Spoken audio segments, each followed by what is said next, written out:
sou trabalhador do Grupo Espírita Regina dos Torrões, próximo a Chesf, e é sempre bom estar aqui, né, no Centro Oriental Antônio de Pádua, que às vezes eu demoro para vir, porque são muitos centros.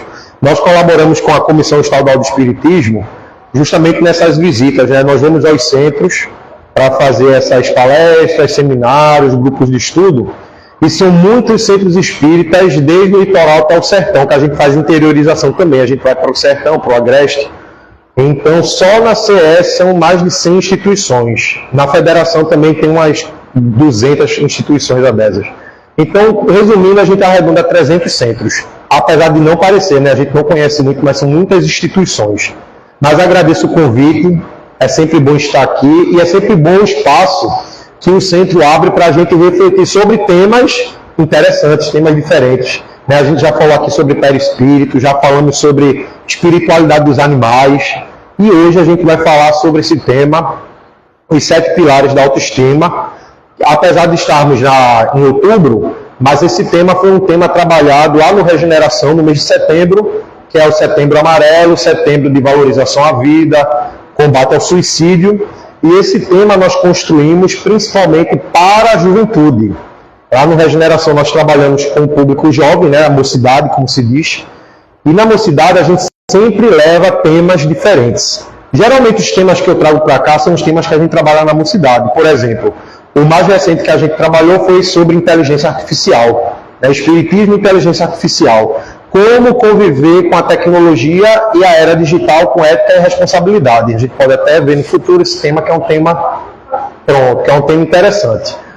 Esse tema a gente construiu para trabalhar com o jovem, quem tem adolescente na família, filho, sobrinho, neto, quem é professor, que é o meu caso, sabe que o jovem, o adolescente, ele passa por uma fase, não só a fase da idade, a faixa etária mesmo da idade, mas uma fase na atualidade, no mundo atual, de muito conflito, né? Com muito conflito, com muitas ideias, sugestões espirituais e também da mídia, né? Através dos influencers, dos digitais influencers, e de toda a tecnologia que existe, enfim.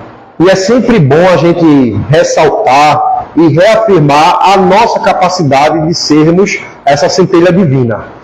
Então a nossa palestra ela vai mesclar um pouco sobre essa questão da própria psicologia, de como nós trabalhamos nossas emoções, um pouco do comportamento humano perante a nós mesmos, porque a gente vai ver que toda palestra vai ser uma reflexão para nós mesmos. Eu acho isso interessante, porque às vezes a gente está no centro, assistindo uma palestra e fica, eita, era para fulano estar aqui, era para fulana estar aqui, isso aqui foi para fulano.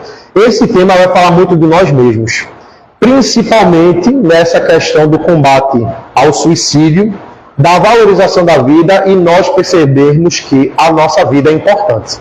Só que a nossa jornada na atualidade vai fazendo com que a gente vá perdendo essa essência do objetivo da vida, a importância da vida, a nossa valorização pessoal, e a gente acaba entrando numa vibe, numa sintonia de muita, vamos dizer, baixa autoestima ou de muita desvalorização da nossa própria essência.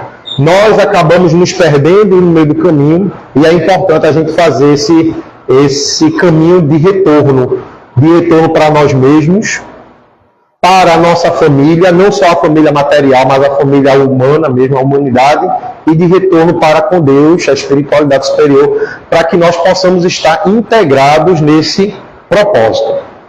Então, antes da gente analisar cada pilar, a gente vai trazer aqui, vamos ver se vai passar. Passou? Pronto. Essa introdução só para a gente entender qual é o objetivo direto da nossa palestra. A autoestima é como a raiz que sustenta a árvore da vida. Veja que interessante. Quando fortalecida, ela nutre a esperança, a coragem e a vontade de viver. Trabalhar a autoestima é um ato de alto amor e um passo importante para a prevenção do suicídio e para a construção de uma vida plena e significativa. Vamos analisar rapidamente essa introdução. A autoestima é como a raiz que sustenta a árvore da vida. Quando a gente começa a trabalhar a nossa autoestima, ou seja, a nossa valorização de quem nós somos, é como se as nossas raízes, ou seja, a nossa essência espiritual se fortalece. Então a nossa vida aqui na Terra, ela ganha mais força, ganha mais sentido, ganha mais coragem, esperança, fé nas dificuldades que nós vamos enfrentar. Porque a gente vai fortalecer a essência, que é o espírito, que no caso da autoestima é a raiz da situação. Quando a gente divulga esse tema da autoestima, as pessoas levam muito para o físico, né, da aparência. Só que a gente vai ter, um dos pilares é justamente essa questão do corpo físico. A gente não pode se desvincular do corpo físico, porque é a ferramenta a qual Deus empresta para que cada um de nós possamos viver essa experiência na Terra. Então a gente vai falar dessa questão do corpo físico. Mas essa autoestima é justamente falando da valorização de quem nós somos em essência. Por isso que fala que quando a gente fortalece essa autoestima, ela vai nutrir a nossa esperança, a coragem e a vontade de viver. A gente vai entender qual o propósito dessa vida e a importância de estar encarnado. Por isso que isso combate a questão do suicídio. O tema da palestra não é suicídio, mas a questão do suicídio é interessante. Por quê?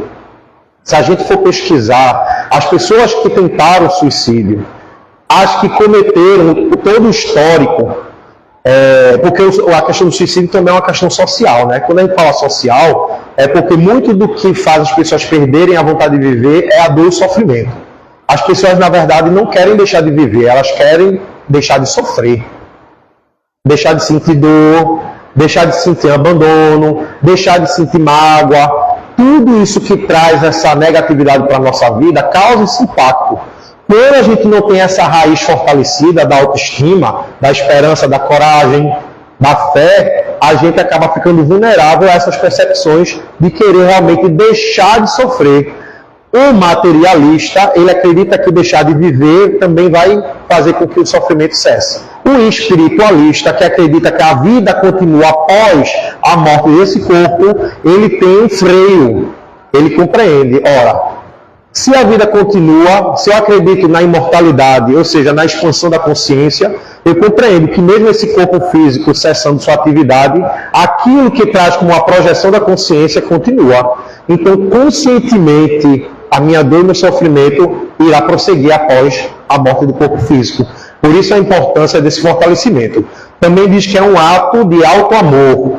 A gente vai aqui separar essa nomenclatura do auto-amor do amor próprio. Porque às vezes a gente entende o auto-amor como um processo egoísta. E não é esse processo egoísta. A gente vai ver que essa questão do auto-amor é justamente se autovalorizar. Compreender a nossa importância, saber que nós temos sim essa luz dentro de nós, que em alguns momentos brilha mais, em outros não. A gente estava vendo aqui a aula sobre a força do pensamento, né, a questão da manipulação dos fluidos e tal, das criações fluídicas, e falou ali da irritabilidade, né? O problema da irritabilidade não é você estar com raiva, porque estar é um processo momentâneo, né? Eu estou passando uma situação aqui, um momento, teve um problema, eu me irritei, mas logo após eu volto para o meu eixo, me concentro, entro em prece, oro e volto para o meu centro. O problema não é estar irritado, é ser irritado. Porque existem pessoas que vivem 24 horas, 365 dias no ano, a vida inteira irritada, reclamando de tudo, e resmungando. Lá na escola mesmo tem uma moça que é da limpeza, que é o tempo todo, não sei o que, não sei o que, eu não sei o que, não sei o que, não sei o que. Aí eu fico, ô fulano, tu fica falando sozinha, Ela, não estou falando aqui com meus pensamentos, não, é resmungando. Aí resmunga daqui, e reclama dali, reclama dali, reclama dali. Então, existem pessoas que estão sempre nesse processo de irritação. Passar por esse momento de desalinhamento faz parte da nossa jornada ainda, de espíritos ainda em processo de evolução. O que a gente não pode é se deixar ficar nessa sintonia o tempo inteiro. O tempo inteiro. E para a construção de uma vida plena e significativa, ou seja, a plena é a gente compreender que mesmo com as dificuldades, vale a pena estar encarnado. Mas quando nós encontramos um propósito para isso. Se a gente não encontra, esse propósito, essa essência da nossa vida, nós vamos sentir o tempo inteiro. A gente pode até não sentir vontade de cometer o suicídio. mas a gente vai viver uma vida com aquele vazio. Como todos nós em algum momento já passou por esse momento. Quem nunca sentiu um vazio? Ah, eu tenho tudo, eu tenho celular, tenho roupa, tenho um bom emprego, tenho uma família, tenho saúde, tenho casa, viajei já para conhecer países, tenho um carro, mas tenho aquele vazio, aquele oco aqui dentro. Porque às vezes a vida material não vai preencher tudo não. Existe uma coisa que se chama propósito de vida. Se a gente não consegue encontrar esse propósito, a gente vai viver uma vida vazia. Como fala no livro de Joana de Ângeles. Mas vamos lá para o primeiro pilar. Primeiro pilar, autoconhecimento, que é até um clichê, né, do espiritismo. Se fala muito sobre reforma íntima, né, que é essa transformação interior, esse movimento da gente reconhecer as nossas dificuldades e ir em busca de se melhorar a cada dia. Mas para a gente conseguir fazer essa reforma íntima, a gente tem que se conhecer. Se conhecer e saber o que é preciso melhorar. Por isso que a gente vai ver que o autoconhecimento é entender quem nós somos, quais são os nossos valores, qualidades e limitações. Isso é muito importante. Vejam só, saber quem nós somos, Emmanuel não é essa pessoa. Isso aqui é uma persona. Quando a gente reencarna, nós somos espíritos. Quando o espírito reencarna na Terra, ele vai adquirir um arquétipo, uma persona. O que é isso? Ele vai ter uma nacionalidade, ele vai ter um sexo biológico, ele vai ter uma profissão, ele vai ter uma religião, vai nascer em determinado país, que vai ter determinada cultura. Dependendo da família que ele reencarnar, ele vai ser direcionado para algum tipo de atividade, de costumes, de hábitos. Então, tudo que nós construímos enquanto encarnados é uma persona. Então, eu costumo falar assim, eu estou Emmanuel. Mas o espírito imortal é outra coisa, é quem nós somos. A gente, para conseguir entender esse processo da autoestima, a gente vai ter que se projetar para fora do corpo e se enxergar como espírito imortal, vivendo uma experiência temporária. Isso ajuda muito a combater até o orgulho, porque às vezes os títulos, os cargos, as posses, traz a falsa ilusão de que nós somos importantes. Não no sentido da importância divina, de que todos nós somos importantes perante Deus, mas nós acreditamos ser importantes no sentido de subjugar o outro porque eu tenho determinado cargo, ou título, ou posse. Então, saber que nós somos esse espírito imortal é importante no processo de autoconhecimento. Quais são os nossos valores, qualidades e limitações? Valores é aquilo que eu acredito. No que é que eu acredito? No que é que eu confio? Falamos aqui agora sobre a questão do desdobramento, né? Ah, tem gente que reclama que vai dormir e acorda cansado, com a dor nas pernas, com dor de cabeça, aquela sensação de que foi para algum lugar ruim. E tem as pessoas que lembram, né? Tem pessoas que lembram do desdobramento, ou falando numa linguagem mais esotérica, né? Na viagem astral, tem gente que lembra, eu fui para tal lugar, eu fui perseguido, eu estava andando no meio da floresta e tinha uma sombra atrás de mim, tem gente que lembra. Mas tem pessoas que quando dormem, que se desdobram, vão para lugares bons. Sei lá, vão para um jardim, encontram entes queridos que já desencarnaram, e reencontros, enfim. Esse processo da projeção, quando a gente dorme, traz muito do que são os nossos valores. Porque, vejam, os nossos valores não são aquilo que eu falo da boca para fora, e sim o que eu realmente acredito e que eu pratico. Aí vai vir aquela ideia do o Evangelho e a doutrina espírita têm seus valores. Eu me considero espírita, ou pelo menos me esforço para praticar e vivenciar o que o Espiritismo ensina.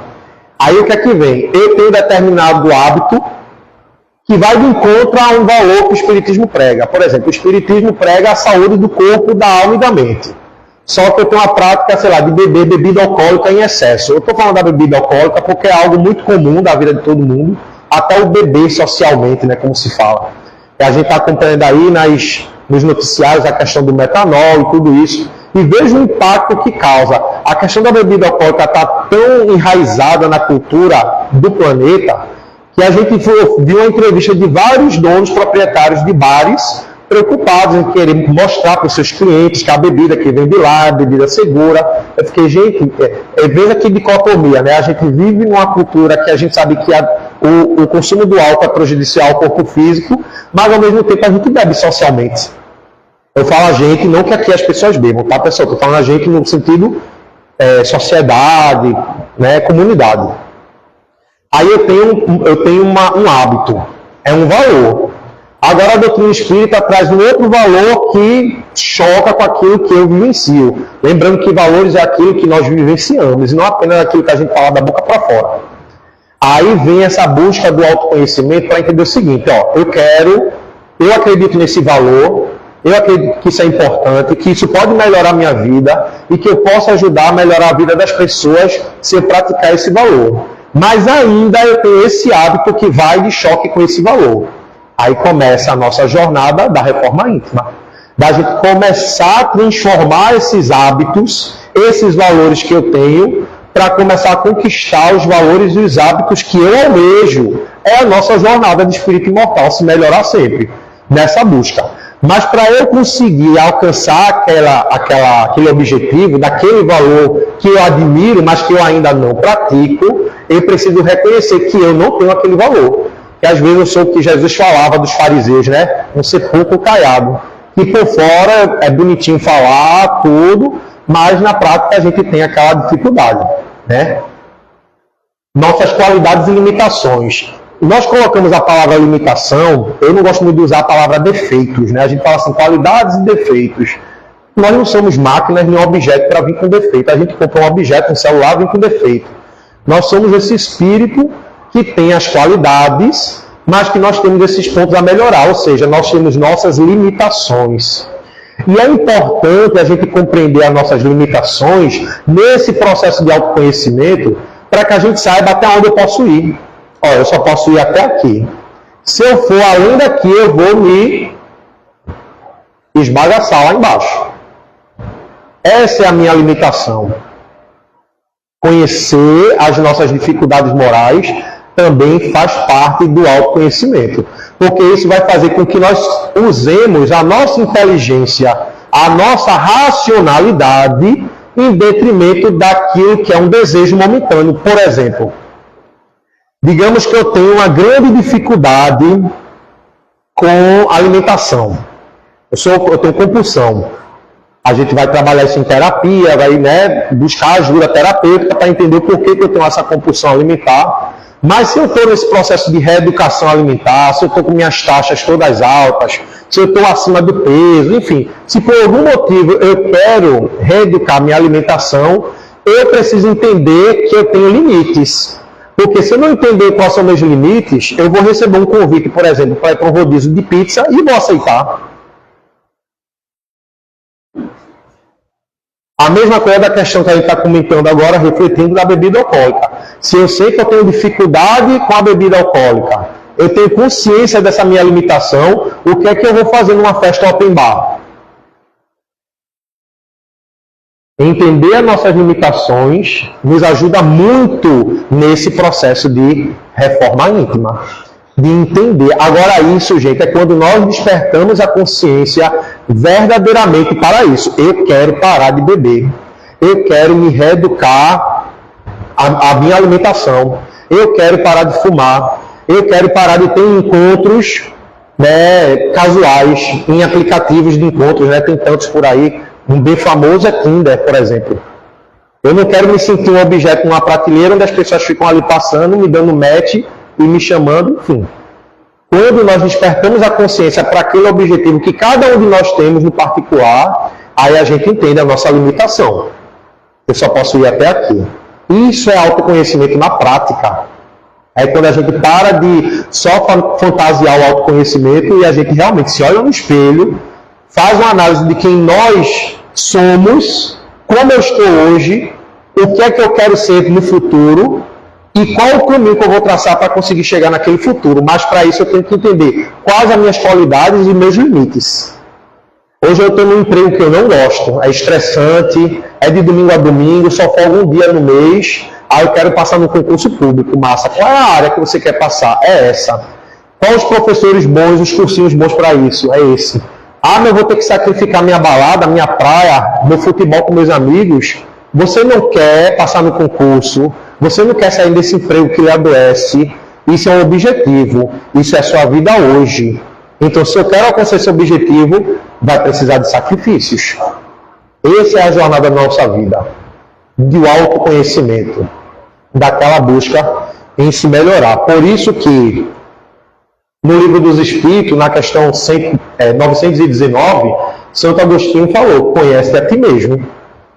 E ele ainda dá uma receita para Kardec. Ele fala que todo dia, ele fala assim, faça igual eu fazia enquanto estava em vida. Todos os dias, quando eu ia dormir, antes de dormir, eu fazia uma oração e refletia. Todas as minhas escolhas naquele dia serviram para a minha reforma íntima, para o meu progresso, ou serviram apenas para atrasar ainda mais o meu alcance para chegar naquele objetivo.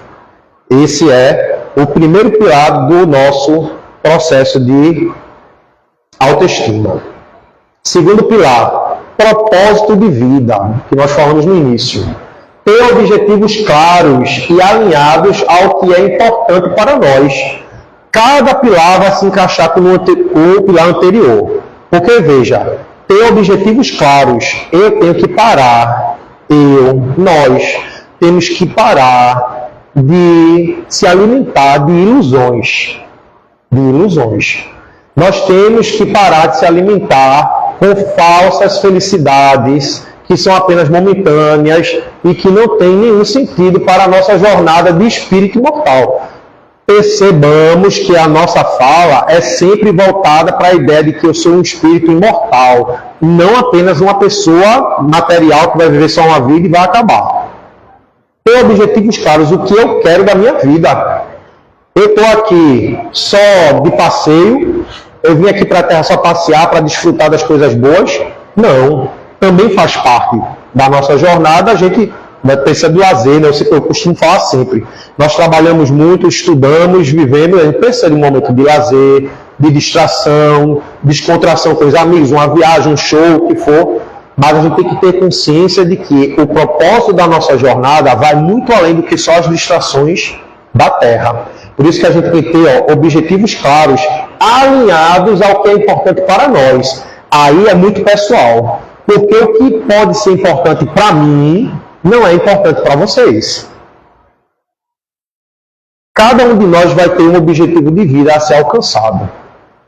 E às vezes, e muitas das vezes, as pessoas que estão em nossa volta, ou a maioria delas, não vão compreender, nem vão ver sentido naquele nosso objetivo. Mas isso não importa, porque quem tem que se importar com o objetivo que eu quero alcançar sou eu mesmo, e não o outro. Ah, mas isso é besteira.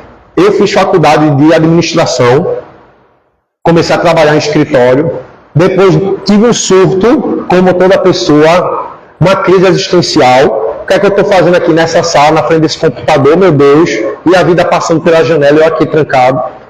Foi quando, aos 30 anos, eu decidi fazer faculdade de pedagogia, que disseram que foi outra loucura, e hoje trabalho em escola, lecionando. Muita gente durante a minha graduação, tu é doido, tu vai ganhar menos, tu vai se estressar com esses meninos, lidar com pai e mãe complicado. Só que aquilo era um objetivo meu. As pessoas não precisavam compreender. E a gente também não precisa da aprovação, que é outra coisa que nós vamos ver mais à frente, mas já dando um spoiler, né, já dando uma pequeno adiantamento. Às vezes nós vivemos projetando a aprovação do outro. Então a gente busca o like do outro, a curtida do outro, a gente busca o elogio do outro, a aprovação do outro. Será que vão gostar da minha roupa? Será que vão gostar do meu emprego? Será que vão aceitar da forma que eu sou? A gente vive essa obsessão em querer agradar as pessoas. Então, quando nós escolhemos um propósito que está alinhado com o que a gente quer para a nossa vida, às vezes a gente até pensa nisso. Será que eu vou agradar minha família? Será que eu vou agradar meus amigos? Será que eu vou agradar o pessoal do centro se eu conseguir isso, se eu fizer aquilo, se eu escolher seguir essa caminhada? Pessoal, a jornada evolutiva, ela é vivenciada numa coletividade. Nós estamos encarnados aqui juntos, está lá a lei de sociedade, mas a jornada é individual de cada um. Tanto que quando o jovem rico, o mancebo rico, chega para Jesus e fala, mestre, O que é necessário para herdar o reino dos céus? Jesus chega para ele e fala: larga tudo que tu tem, que atrasa a tua vida. Não é largar dinheiro, não. Doar o que está no banco, não. Largar tudo aquilo que atrasa a nossa vida. Medo, egoísmo, vaidade, tudo isso. Pega a tua cruz e me segue. Desde que Jesus falou: me dá a tua cruz que eu vou carregar para tu. Não. Pegue a sua cruz, pegue a sua aprovação, sua expiação, pegue o seu objetivo que você busca alcançar, pegue ele e me siga. Nesse sentido que Jesus é o modelo e o guia, que nos mostra o caminho. Então cada um de nós está com a jornada, com a sua jornada pessoal. Então sigamos a nossa jornada. Mesmo remando contra a corrente, mesmo parecendo que está todo mundo indo ao contrário, mas nós temos o nosso objetivo, o nosso propósito. E a gente segue firme e forte nele. Por isso que a gente vai ver aqui no Evangelho segundo o Espiritismo, no capítulo 5, dizendo que a vida é um aprendizado constante, em que cada existência representa uma oportunidade de progresso e de serviço. A vida é muito rara. E tudo que nós enfrentamos nessa jornada é uma oportunidade de crescimento e de serviço, de trabalho mesmo. Pessoal, meus irmãos e minhas irmãs, nada nessa vida vem fácil. Tudo é trabalho, é esforço, é serviço, é dedicação. Às vezes a gente vê determinada pessoa ali e fala: poxa, aquilo ali foi um sortudo. Foi não. Ah, mas já nasceu daquela forma. Mas a gente não sabe o que ele fez em existências anteriores, que nessa atual ele está naquela situação, naquela posição. Eu estou falando isso tanto para o positivo como para o negativo. Então a gente tem que parar com essa mania de olhar a grama do jardim do outro e focar na nossa jornada. Voltando a dizer, para a gente não entrar na ideia egoísta. Nós temos a nossa jornada, nosso propósito, nosso objetivo a ser alcançado, o propósito de vida. Mas a gente vive nessa coletividade. Tanto que os espíritos vão dizer a Kardec, que Kardec pergunta assim: qual é o objetivo da encarnação dos espíritos? Aí fala: o progresso. Todos aqueles que estão encarnados vão passar por suas provações, suas expiações, com o objetivo de crescimento, ajudando no crescimento do próximo, no limite das nossas forças. Então veja, nós não podemos desassociar esse crescimento pessoal, esse propósito de vida, em também colaborar com o crescimento pessoal do próximo. Incentivar, valorizar, elogiar, levantar. Quando a gente vê uma pessoa caída no chão, a gente tem que passar por cima e pisar não. Fazer que nem o bom samaritano. Parar, ajudar a levantar. Vamos, meu irmão, comigo, seguir em frente. Até porque em muitos momentos da nossa jornada a gente também cai no meio do caminho. E quantas vezes pessoas já não nos levantaram? Quantas vezes a gente está triste, com depressão, com ansiedade, com as nossas dificuldades, chega aquele irmão, aquela irmã, seja da família, seja do trabalho, do centro, um vizinho, às vezes até um desconhecido. Nos levanta e a gente segue nossa jornada. Então esse propósito de vida está alinhado ao objetivo de cada um de nós de crescimento pessoal, mas também alinhado ao ajudar, auxiliar no crescimento do próximo, da coletividade. Até porque toda aquela pessoa que tem um objetivo sublime, um objetivo superior, acaba atingindo também aqueles que o cercam positivamente, acaba atingindo positivamente. Se fala muito dessa questão do dinheiro, né? Objetivo. Eu vou entrar nessa reflexão do dinheiro para desconstruir algumas coisas referente a posses. Tem uma parte do livro dos Espíritos que fala sobre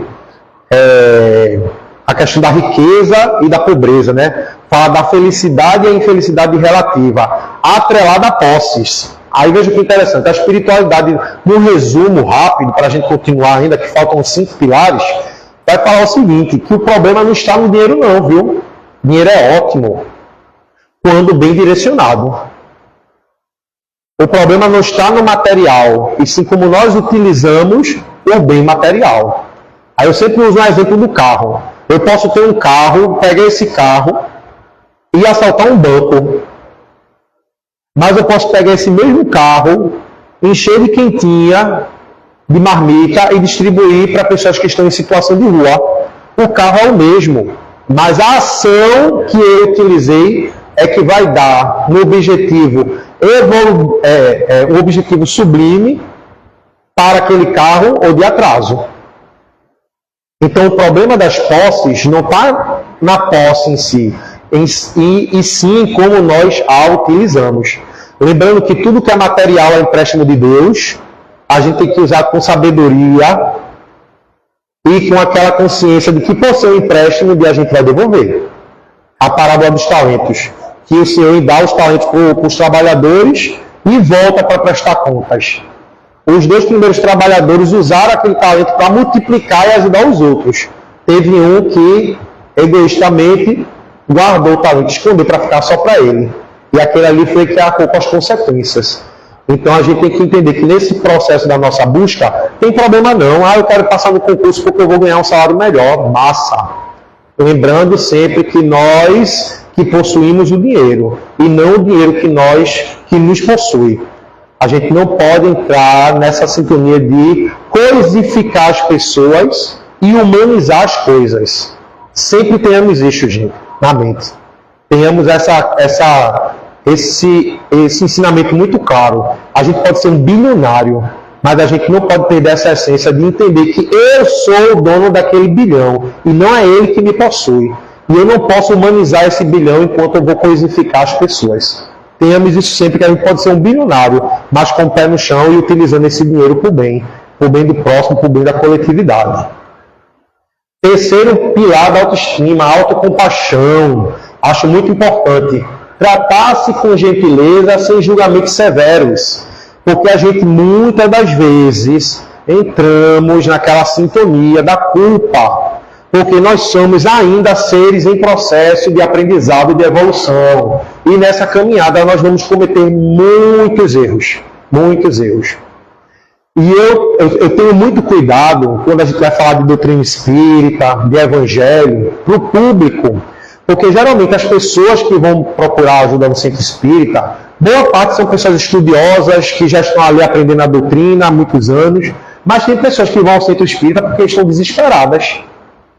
Estão confusas, estão tristes, melancólicas, com problemas, profundos. Aí às vezes chegam na palestra espírita e escutam um discurso de muita culpa.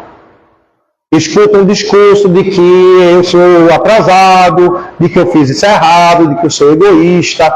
E nós esquecemos às vezes de trazer para as pessoas também essa reflexão de que faz parte da jornada evolutiva errar. Agora, aprender com o erro.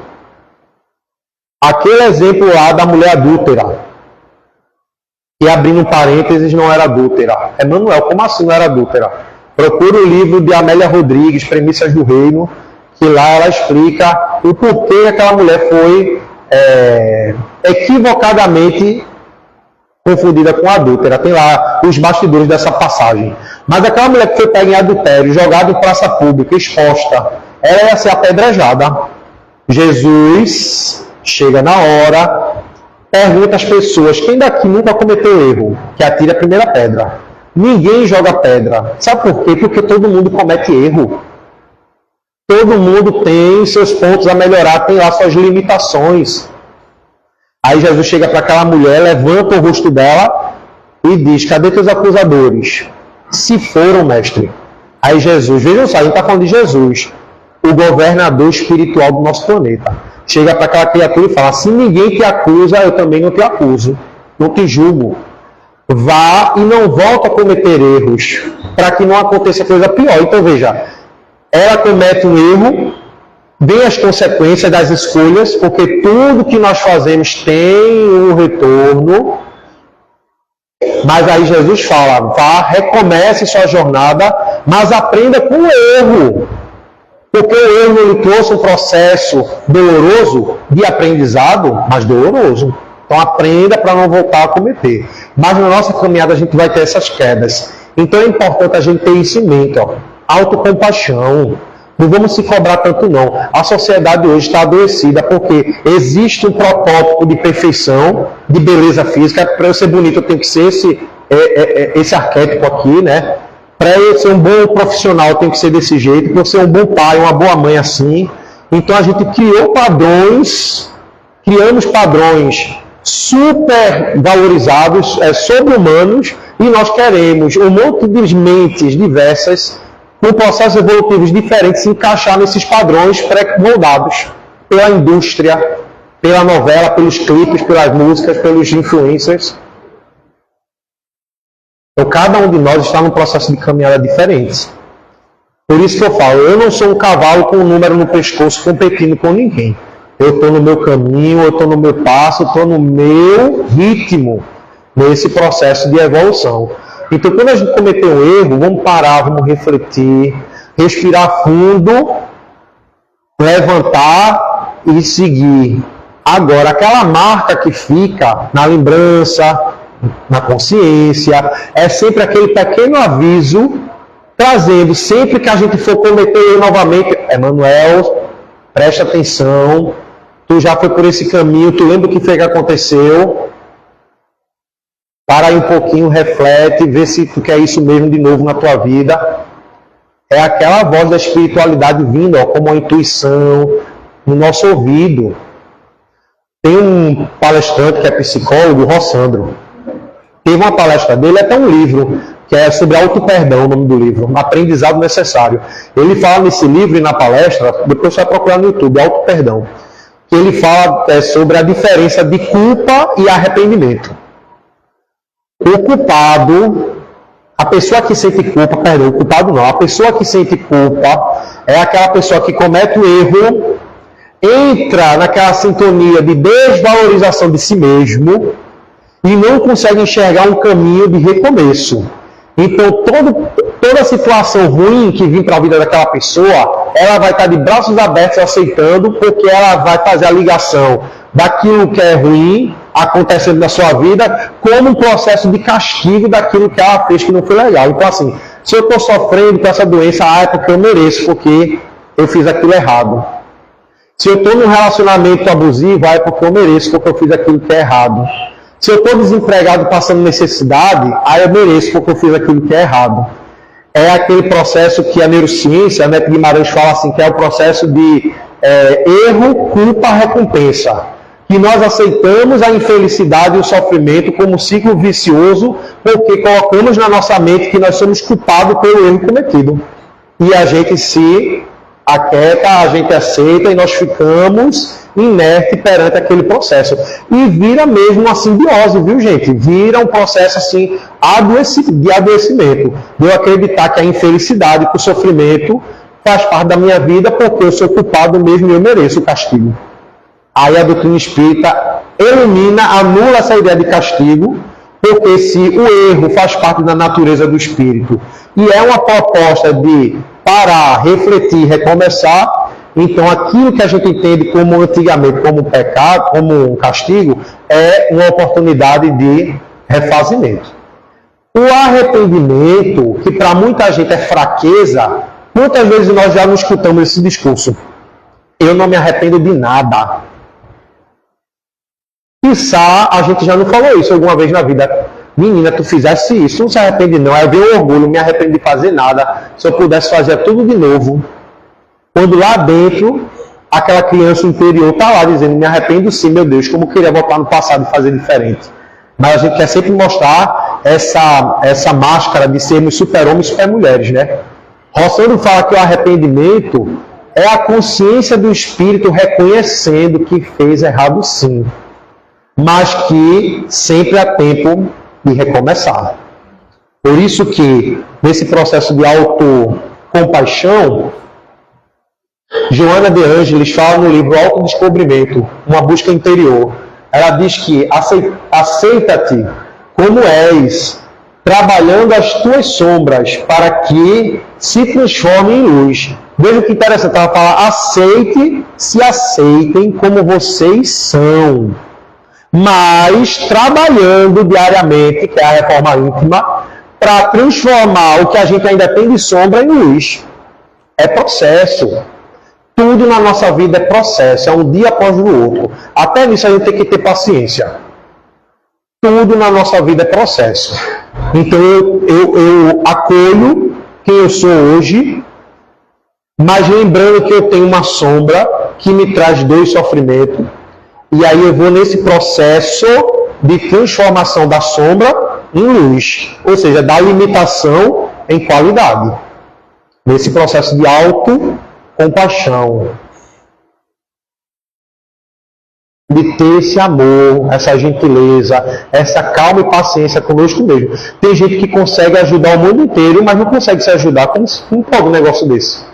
Tem gente que tem paciência com o mundo inteiro e não tem consigo mesmo. Tem gente que consegue enxugar a lágrima de milhares de pessoas e não consegue entender por que chora. Processo de autocompaixão. Ter compaixão, cuidado consigo mesmo. Mas vamos lá. Quarto pilar, autorresponsabilidade é importante também. Reconhecer nosso papel nos resultados que colhemos sem se culpar excessivamente. Essa parte aqui do se culpar excessivamente, a gente já refletiu agora na autocompaixão. Esse primeiro aqui, ó, reconhecer nosso papel nos resultados que colhemos, que é o importante. Lei de causa e efeito. Tudo que nós fazemos, aí a gente amplia para a questão espiritual, né? Tudo que nós fazemos, que nós falamos e que nós pensamos, vai ter uma repercussão no futuro. Gente, tudo.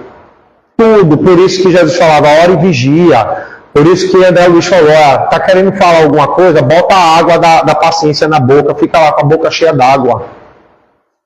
A gente teve conselho agora de classe na escola. Toda vez que vai ter conselho de classe, o conselho de classe é diferente do conselho pedagógico. O conselho pedagógico é quando o pai e a mãe vai lá para conversar com o professor, né, ou a professora.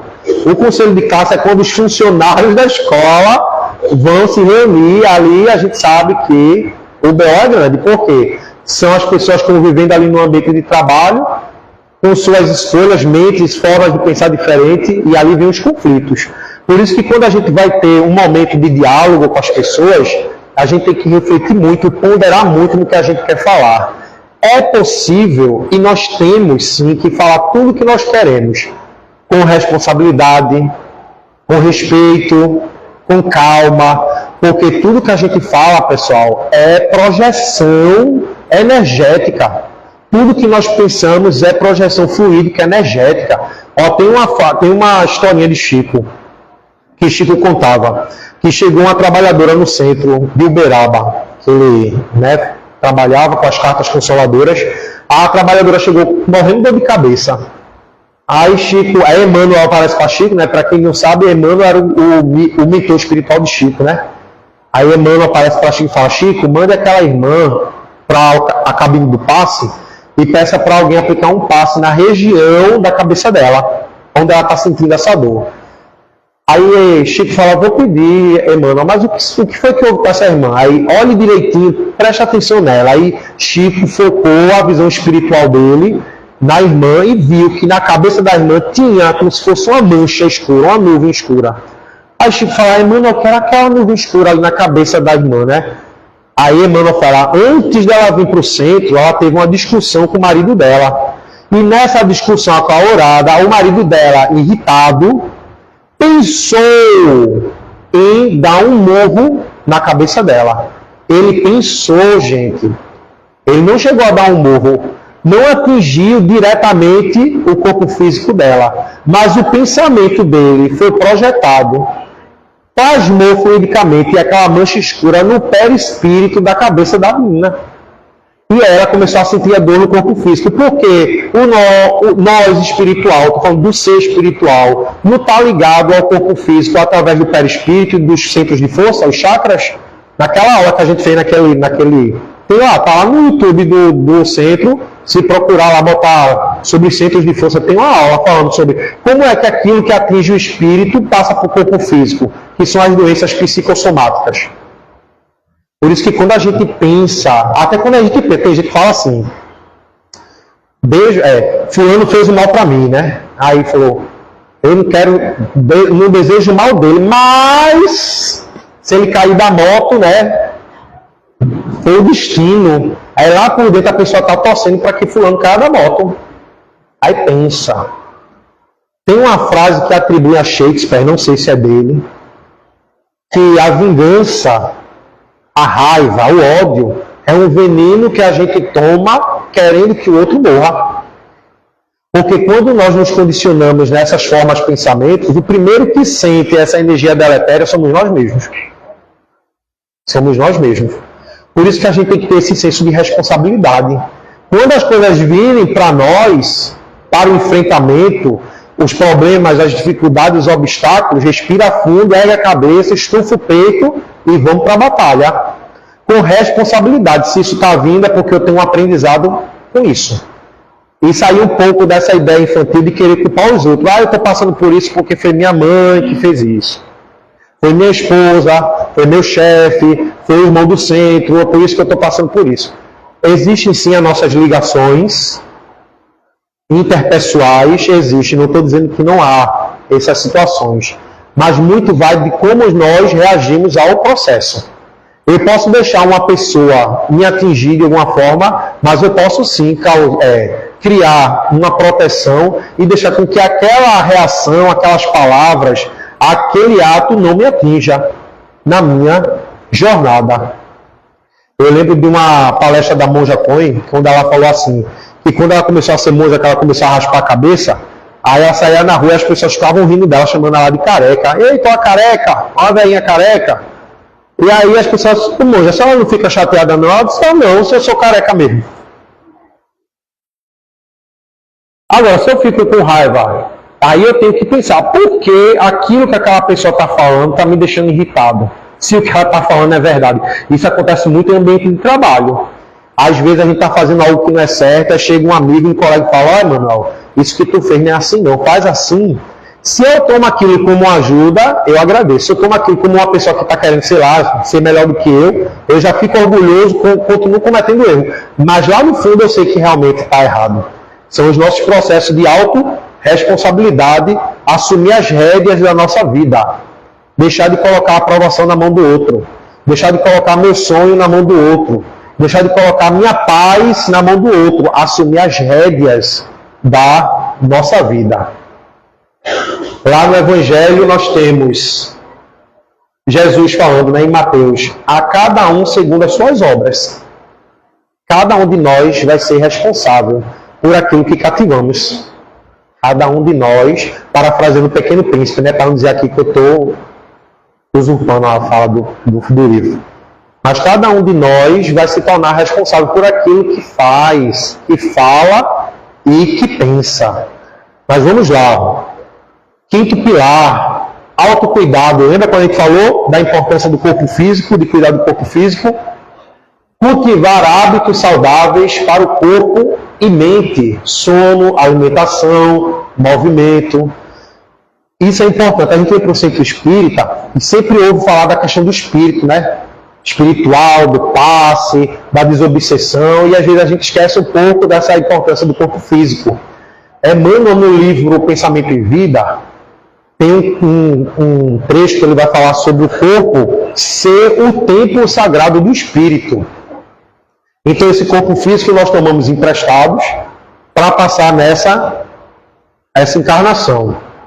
Só que quanto mais a gente cuida desse corpo, mais o espírito vai ter facilidade em conviver com o mundo material. Então, boa alimentação, dormir bem, não se estressar, fazer algum tipo de atividade física, ouvir boas músicas, rir mais, ser mais descontraído, do jeito que a gente vive uma vida tão pesada.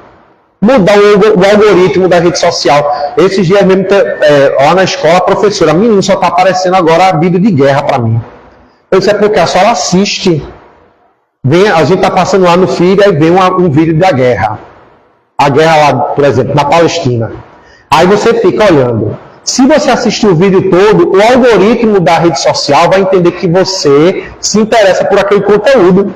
Aí ele vai começar a mandar mais vídeo de guerra, de assalto, de assassinato, de violência. E a gente vai se contaminando, porque existem as influências espirituais. A gente não pode esquecer isso não, tá? Existe a influência espiritual, aquilo vai contaminando e vai destruindo a nossa mente, nosso emocional, a nossa confiança na humanidade. A gente começa a entrar. Deus me livre que eu não vou mais para o centro não, por quê? Vai que eu sou assaltado no meio da rua. A gente começa a entrar nesse processo de adoecimento mental mesmo. A gente vai ver, eu até costumo falar o seguinte, quando passa comercial de algum fast food, dessas redes de lanche, eu não vou falar nome porque está gravando e a gente não quer fazer propaganda. Mas quando a gente vê as propagandas, você vê alguém doente, alguém triste, propaganda de bebida alcoólica, por exemplo, mostra as pessoas se passando, porque a pessoa quando é alcoolizada se passa, né? É vergonha, sobe em cima da mesa, tira a camisa. Aí no outro dia, eu tenho um amigo meu que botou várias histórias de madrugada. Eu acordo cedo, que eu vou fazer meus exercícios físicos de manhã antes de ir para a escola. Aí eu peguei o celular, quando eu fui ver as histórias, misericórdia, olha o que fulano fez. Aí depois, quando eu fui olhar de novo, veja bem, né, Manuel, fui olhar de novo, fui voltar para os stories para ver. Ele tinha apagado, aí colocou assim, minha gente, quem viu o que eu postei de madrugada, esqueça o que viu. Porque quando ele acordou livre da influência do bebida alcoólica, ele viu que o que ele fez foi vexatório, aí foi lá, excluiu e apagou. Por isso a importância de cuidar dos hábitos saudáveis, se preocupar com a saúde do corpo físico, até porque, para a doutrina espírita, existe o suicídio consciente e o suicídio inconsciente, ou também direto e indireto. Quem já assistiu o filme Nosso Lar, ou leu o livro, lembra quando André Luiz desencarna, que ele chega lá naquela região de sofrimento que André Luiz chama de umbral, ficou conhecido como umbral, mas é um estado de consciência de sofrimento. As pessoas que estavam lá, os espíritos que estavam lá, começaram a chamar André Luiz de suicida. Seu suicida, você é um suicida. Quando ele é resgatado para a colônia Nosso Lar, ele chega lá sem entender, tanto que ele pergunta para Lísias, por que aquelas pessoas que estavam naquele lugar me chamavam de suicida se eu não me matei? Aí Lísias dá o ensinamento para ele. André, para o mundo espiritual, o suicídio não é só aquele que você atenta direto contra a sua vida, não. Quando nós sustentamos hábitos que vai destruindo a saúde do nosso corpo, aos poucos, é como se a gente comprasse uma televisão e dividisse em 12 vezes no cartão. E a gente vai pagando as parcelas. É só a diferença, é como se a gente não pagasse à vista, pagasse parcelado. Mas a partir do momento que eu cultivo hábitos, pensamentos, palavras, que vai minando a saúde do meu corpo físico, eu estou entrando num processo de suicídio inconsciente. Kardec, na questão 367 do Livro dos Espíritos, o corpo é um instrumento da alma e, como tal, deve ser cuidado. É o nosso veículo. Sexto pilar e penúltimo, comunicação assertiva. Expressar pensamentos e sentimentos de forma clara e respeitosa. Aquilo que a gente falou lá, do fazer, falar e pensar. Nós temos que aprender a dialogar, pessoal. Cada dia a gente vê uma notícia, briga no trânsito, briga no supermercado, briga na fila da loteria, do banco, na fila do mercadinho para comprar um pão. Nós não podemos perder a capacidade do diálogo e da conversa. Aí, líderes políticos globais, sem a condição de dialogar, ameaçando um outro a apertar um botão de uma bomba atômica. Porque nós, enquanto humanidade, estamos perdendo a capacidade da comunicação clara e respeitosa. Por que clara? Porque é importante, como a gente falou há pouco, ser claro com o que eu estou querendo falar, mas respeitoso. Eu posso chegar para uma pessoa do meu ambiente de trabalho que não está fazendo algo adequado com a situação, com o ambiente, e chegar e falar claramente, fulano, ó, a sua postura perante a sala de aula, na frente dos alunos, não foi condizente com a educadora. Sem ser na frente das pessoas para não expor, porque a gente não gosta de espetáculo, ou falando no popular, de fazer barraco, como se fala no popular, chama a pessoa discretamente, com a intenção, se a intenção realmente é ajudar a pessoa, comunicar a pessoa, chama discretamente, conversa respeitosamente, mas seja claro com as palavras. Não vamos brincar com os sentimentos das pessoas, não vamos brincar com as ações das pessoas, sejamos claros, objetivos e respeitosos. nesse processo de comunicação. Isso ajuda muito na construção do nosso ser integral, porque nós entramos naquela sintonia de firmeza, porque nós defendemos nossos ideais, mas sem desrespeitar o outro, sem humilhar o outro, sem expor o outro. Isso valoriza muito o nosso processo de caminhada. Por isso que Miramês, no livro Horizontes da Fala, ele diz o seguinte, esse livro é muito bom, Horizontes da Fala. Para quem tem dificuldade no trato com as palavras, como Emmanuel tem, esse livro me ajudou muito, de como falar com as pessoas sem ser agressivo, sem ser tão direto. Seja afável e criativo no enriquecimento da tua fala. Ela é música, poesia, canto, vibração, fonte inesquecível do ser para o ser. Ela é energia divina na boca das pessoas, que dá notícias com mais esperança. Eis porque vale a pena falar bem. E eu destaco aquele trecho ali, fonte inesquecível do ser para o ser. Se eu der um tapa no rosto de uma pessoa, daqui a uns dias, daqui a algumas horas, daqui a alguns dias ela pode até parar de sentir a dor no rosto. Mas se eu chego e ofendo uma pessoa com a palavra que machuca, que a gente sabe, palavras que machucam, que humilha, aquela pessoa vai passar 10, 20, 30, 40 anos lembrando. Por isso que fala que por isso que Miramês diz que a nossa fala é fonte inesquecível do ser para ser. Do mesmo jeito que quando a gente chega para falar uma palavra de apoio, uma palavra de segurança, uma palavra de autoestima para alguém, aquela pessoa lembra daquilo para sempre. Tanto para o positivo como para o negativo. Por isso que ele fala ali, eis porque vale a pena falar bem. E chegando no nosso último pilar, crescimento contínuo. A jornada do espírito, progresso sempre, evolução sempre. Buscar, aprender e evoluir, sem se comparar de forma tóxica, né? Ou seja, sem olhar a grama do vizinho, sem achar que eu sou aqui um cavalo de corrida que estou competindo com o outro, não. Progresso sempre, evoluir sempre, crescer sempre, cada um no degrau que é próprio. Nós não estamos aqui apostando corrida, nós estamos aqui na nossa jornada evolutiva. Lá no livro Pão Nosso, de Emmanuel, no capítulo 153, Emmanuel diz que não vos inquieteis com o futuro, progride cada dia, um passo após o outro, e estareis avançando sempre. Está lá o objetivo. Mas eu não posso viver no futuro pensando naquilo. Eu só posso viver o hoje. E eu só vou conseguir alcançar aquele objetivo vivendo o hoje. E a maioria de nós vive nessa ilusão do sonho, né? Sonhando com aquilo. Eita, como eu queria. Às vezes eu falo assim, lá na escola, toda sexta-feira, eu falo, tchau pessoal, bom final de semana, até segunda, se eu não ganhar na Mega Sena, porque se eu ganhar na Mega Sena, eu nunca mais eu apareço. Tem um colega nosso lá que fala isso. Poxa, se não está satisfeito, tem um objetivo. Vamos pensar de que forma eu posso sair daquela situação. E está lá o objetivo, deixa ele lá. Eu sei onde eu quero chegar. Aí eu vou olhar para hoje, um dia após o outro. Nós trouxemos para encerrar, é só mais um minuto, eu sei que já deu a hora, uma mensagem de Emmanuel, que está na revista O Reformador, da FEB, Federação Espírita Brasileira. Tudo passa. Essa mensagem fala muito da nossa jornada aqui na nossa vida terrena, de que tudo é passageiro, tanto as coisas boas como as coisas ruins, e que a gente deve enfrentar dia a dia, experiência a experiência, para o fortalecimento do espírito.